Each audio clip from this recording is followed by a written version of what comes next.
ওগুলো একটু কেমন হয়ে গেছিলো, ওই জন্য আমি গেলাম। আর এত অন্ধকারের মধ্যে ভয় লাগছিল।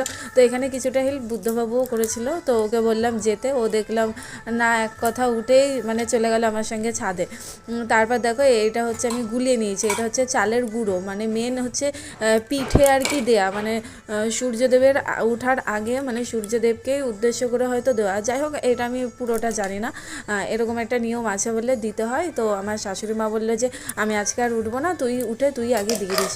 সেই জন্য আমি দিলাম। আর ওই গ্লাসটা দিয়ে ছাপ দেবো, মানে বড় বড় গোল গোল ছাপ দিতে হয়। তো সেই জন্য ওই গ্লাসটা দিয়ে দিয়ে দেবো। এইবার দেখো মানে আমার সব গুছানো কমপ্লিট। এইবার হচ্ছে আমি আগে থাকতে সব মুছে টুছে নিয়েছিলাম, এবারটা আমি করে নেবো সব একদম ঠিকঠাক করে। সব গুছিয়ে নিয়ে এসে এবার পরপর আমি সব দিয়ে দিচ্ছি, আর তোমরাও দেখতে থাকো। আর আমার ভিডিও ভালো লাগলে একটা লাইক করো।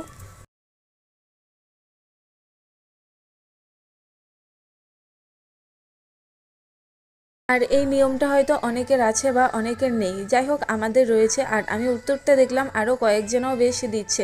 তো তারাও মানে তাদের বাড়িতেও শাক উলু পড়েছে, তো বোঝা তো যায় না।